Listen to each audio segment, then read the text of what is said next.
कई बार ना आपने देखा होगा लोग कहते हैं कर्म ही पूजा है। क्या है? कर्म ही। गीता में यह बात लिखी है, कर्मण्येवाधिकारस्ते मा फलेषु कदाचन। तू कर्म कर परंतु फल की इच्छा ना कर, ऐसा गीता में भी लिखा है। अब यहां मेरे एक सवाल खड़ा होगा, फिर मैं वो उत्तर भी आपको दूं। कई बार ना डाउट हो जाता है आपके भीतर। एक बार हम दिल्ली गए तो वहां एक बहन ने हमें अपने घर बुलाया। बहन ने तो हमें बढ़िया बुलाया बिठाया, पर उनका मन मिल नहीं रहा था। उनकी माँ ने हमें बुलाया था। कथा चल रही थी बाजू में, वो कथा सुनने आई। माँ को अच्छा लगा तो मम्मी ने हमें इनवाइट किया, गुरुजी 2 मिनट के लिए आना। हम गए। जब हम उनके घर गए तो उनकी बेटी कुछ उखड़ी उखड़ी थी। हमने बहन की तरफ देखा, पूछा बहन आपको क्या हुआ? हमारे आने से आप खुश नहीं हैं क्या? क्या हुआ आपको? बोले महाराज जी नहीं, हमारी माँ सत्संग करती है, कथा में जाती है, हमारा मन नहीं करता कथा में जाने का। हमने कहा लो, मम्मी कथा में जाती है, बिटिया तुम क्यों नहीं जाती हो कथा में? बोले गुरुजी मैं कथा में विश्वास बिल्कुल नहीं रखती। मैंने कहा फिर कहां रखती हो? बोले मैं कर्म में विश्वास रखती हूं, कर्म करती हूं। कर्म करो बस, कर्म ही पूजा है। अब मैंने सोचा कि इसकी अज्ञान की आंखें बंद कर दूं और ज्ञान की आंखें। तब मैंने उस बेटी को अपने सामने चेयर पर बिठाया। मैंने कहा 5 मिनट का मुझे समय दो और तुम यहां बैठ जाओ। अब वो बैठ गई मेरे सामने। अब हमने उस लड़की से कहा कि आप कहती हो कर्म ही पूजा है। अब हमने उससे प्रश्न किया कि बेटा ये बताओ कि कर्म क्या है? कर्म क्या है? आप लोग भी कई बार कहते होंगे कि कर्म ही करते रहो। भगवान भी कर्मों का ही फल देते हैं। जब हम अच्छा करेंगे तो अच्छा फल मिलेगा, बुरा करेंगे तो बुरा फल मिलेगा। जब हमारे कर्मों का ही फल हमें मिलना है तो फिर हम भगवान की भक्ति क्यों करें? बात बिल्कुल सही है। एक अज्ञानी आदमी यदि ऐसी बातें करे तो कोई अतिशयोक्ति नहीं है, आश्चर्य नहीं है, बात ठीक है, तर्क संगत बात है। अब मैं इसके समाधान की ओर आपको ले जाता हूं। मैंने उस लड़की को सामने बिठाया। मैंने कहा बहन ये बताओ कि कर्म क्या है? उसने कहा कि कर्म है सेवा करना, माँ बाप की सेवा करना, कर्म है पति की सेवा करना, कर्म है बच्चों को नहलाना धुलाना, स्कूल भेजना, उन्हें पढ़ाना लिखाना, खड़ा करना, ये कर्म है। हमने कहा बिल्कुल ठीक। अब हमने कहा कि देखो बहन, कर्म सब कुछ है। आंख की पलक झपक रही है, ये भी क्या हो रहा है? कर्म हो रहा है। आप यहां बैठे कथा सुन रहे हैं, क्या कर रहे हैं? कर्म कर रहे हैं। हम कथा सुना रहे हैं, क्या कर रहे हैं? कर्म कर रहे हैं। एक बेटा मां की आरती उतार रहा, क्या कर रहा है? एक आदमी दूध पी रहा है, क्या कर रहा है? कर्म। एक आदमी शराब पी रहा है, क्या कर रहा है? बोलो। दूध पीना भी कर्म है, तो शराब पीने वाला कहेगा मैं अपना कर्म कर रहा हूं। तो शराब पीना भी क्या है? तो गांजा पीना क्या है? ये तंबाकू खाना क्या? वो कहेगा हम तंबाकू अपना कर्म कर रहे हैं। मतलब संसार में जो है सब कुछ कर्म है। जो आप कर रहे हैं वो सब क्या है?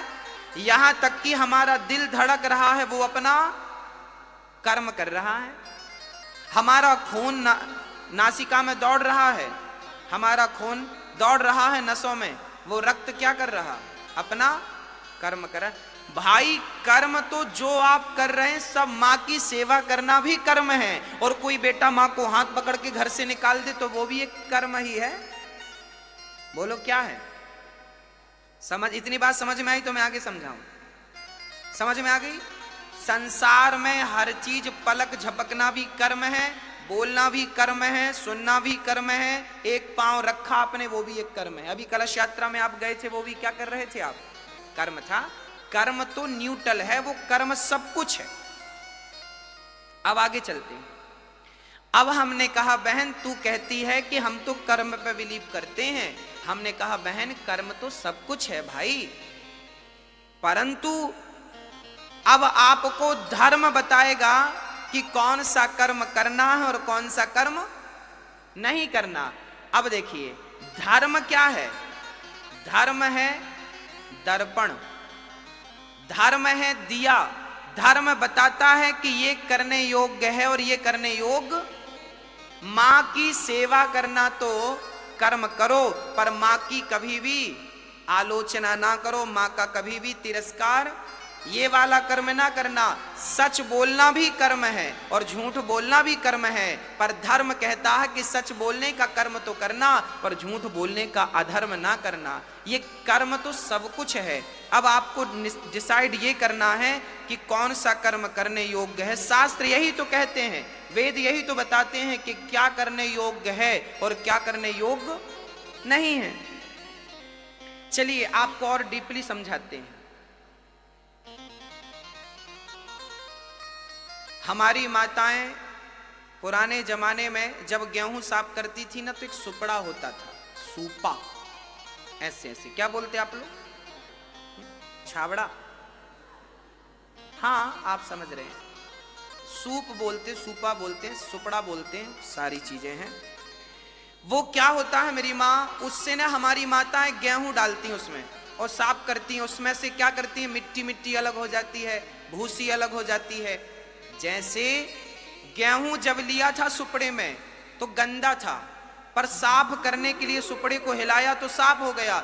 ऐसे ही सारा कुछ कर्म है, पर जब धर्म का सुपड़ा आप लेकर उस कर्म को छानेंगे तो धर्म धर्म अलग हो जाएगा, अधर्म अधर्म अलग हो जाएगा, अच्छा अच्छा कर्म अलग होगा, बुरा बुरा कर्म। अब उसमें से क्या आपको करना और क्या आपको नहीं करना। अब आगे चलते हैं। अब प्रश्न ये खड़ा हो गया कि महाराज जी, जब अब गीता में और रामचरितमानस में लिखा है कि कोऊ ना काहू को सुख दुख कर दाता, निज कृत कर्म भोग सब भ्राता। ये रामचरितमानस में श्री लक्ष्मण जी ने साधराज को समझा रहे हैं कि कोऊ ना काहू को सुख दुख कर दाता। कोई किसी को सुख नहीं देता, कोई किसी को दुख नहीं देता। सुख दुख अपने कर्मों का ही फल है। जैसा कर्म करोगे वैसा, पेड़ बोए बबूल का तो आम कहां से आए, जैसी करनी वैसी भरनी। अच्छा कर्म करोगे अच्छा, बुरा कर्म करोगे। उस लड़की ने हमसे यह प्रश्न किया।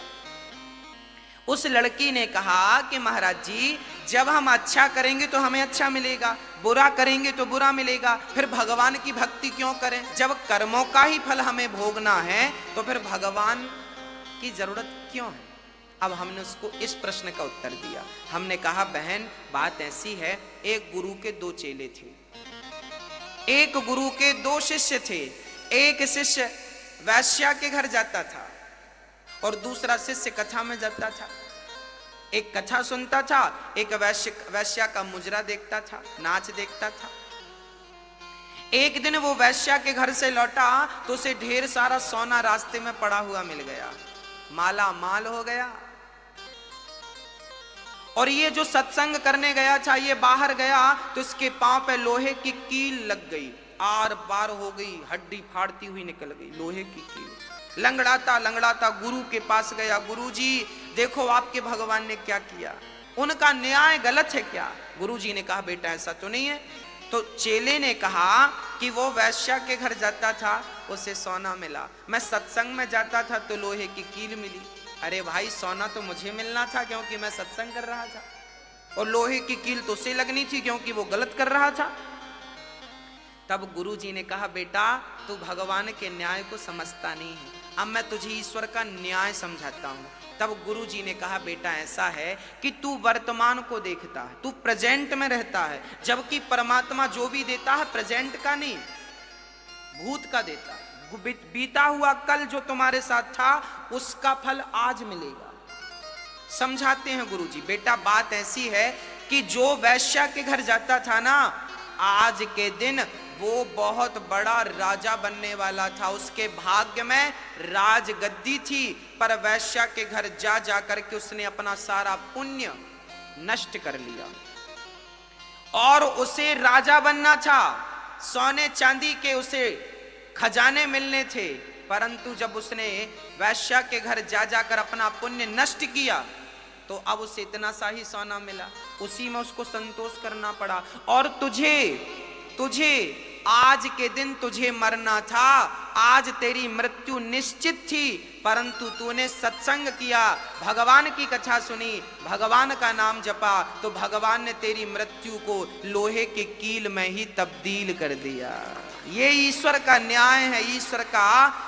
तुम्हें तुम्हारे कर्मों का ही फल मिलेगा, याद रखना, तुम्हें तुम्हारे कर्मों का फल मिलेगा, परंतु भगवान यदि मेहरबान होंगे तो तुम्हारे भाग्य में, यदि सुदामा के भाग्य में जीवन भर की दरिद्रता थी, परंतु भगवान की शरण में गए तो वो दरिद्रता सुदामा के मरते दम तक दरिद्रता थी, पर जब भगवान की शरण में गए तो उस दरिद्रता को मिटाकर 2 लोकों का मालिक बना दिया कि नहीं? हाँ, तो परमात्मा की शरण में जब हम जाएंगे तो हम पापी हैं, भगवान की शरण में जाएंगे तो वो हमारे सारे पापों को,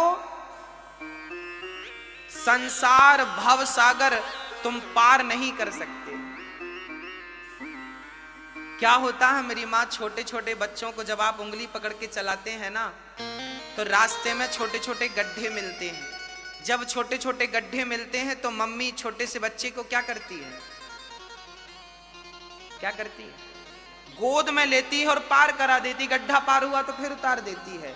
जैसे माँ बच्चे को गड्ढा गोद में लेकर पार कराया, ऐसे भगवान की शरण में रहोगे तो भव सागर गोद में लेके पार करा देंगे, पता नहीं लगेगा कि कब पार हो गए। ये उनकी शरणागति में ही संभव है। हमारी और आपकी भक्ति में ताकत नहीं है कि हम उन्हें पा सकें। उनकी कृपा होगी तो उन्हें पाया जा सकता है, अन्यथा हम में ऐसी कोई खास बात, हम में कोई योग्यता नहीं है। ईश्वर को अकारण करुणा वरुणालय कहते हैं, जो अकारण करें। बिंदु जी महाराज लिखते हैं, न जाने कौन से गुण पर दयानिधि रीझ जाते हैं, यही सदग्रंथ कहते हैं और यही हरिभक्त गाते हैं।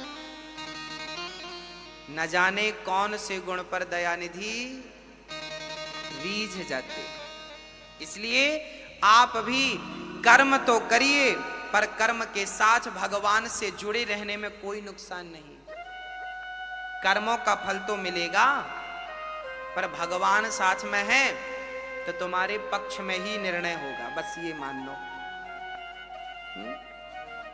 अर्जुन ने महाभारत लड़ा,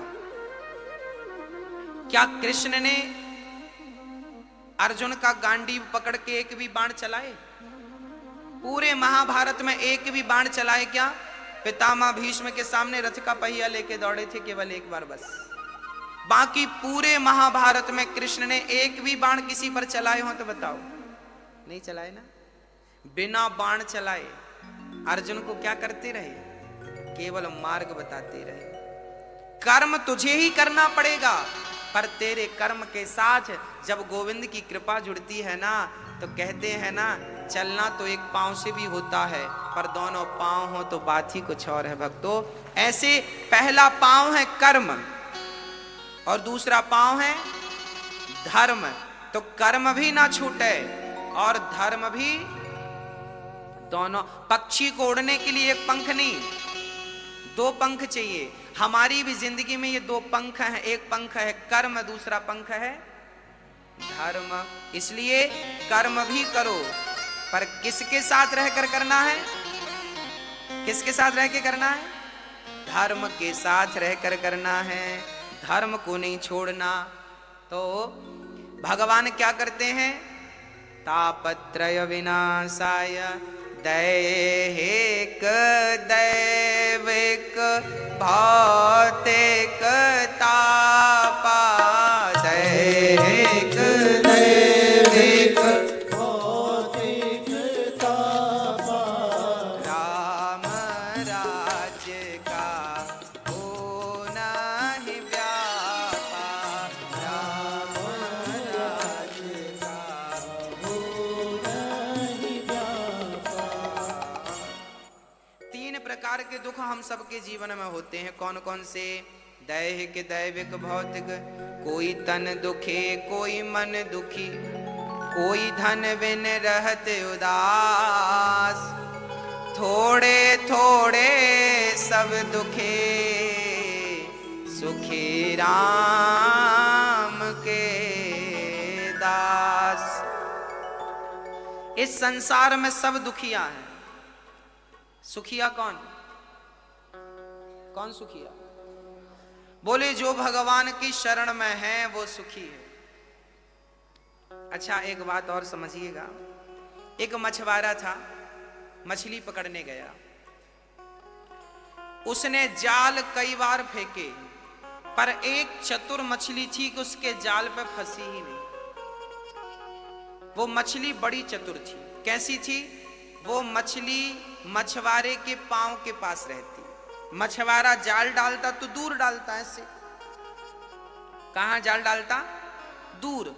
और मछली थी उसके पांव के पास, चरणों के पास। तो जो दूर मछलियां थी वो तो फंस गई, पर जो चरणों में मछली थी वो नहीं फंसी। बस भक्तों, सीधी सी बात आप समझ गए होंगे कि जो भगवान से दूरियां बना के रखते हैं वो तो दुखों के जाल में फंस जाते हैं, पर जो भगवान के चरणों में रहते हैं दुख बाल भी बांका नहीं करता उनका। इसलिए कभी भी किसी भी हाल में भगवान के चरण, भगवान की शरण ना छोड़िए।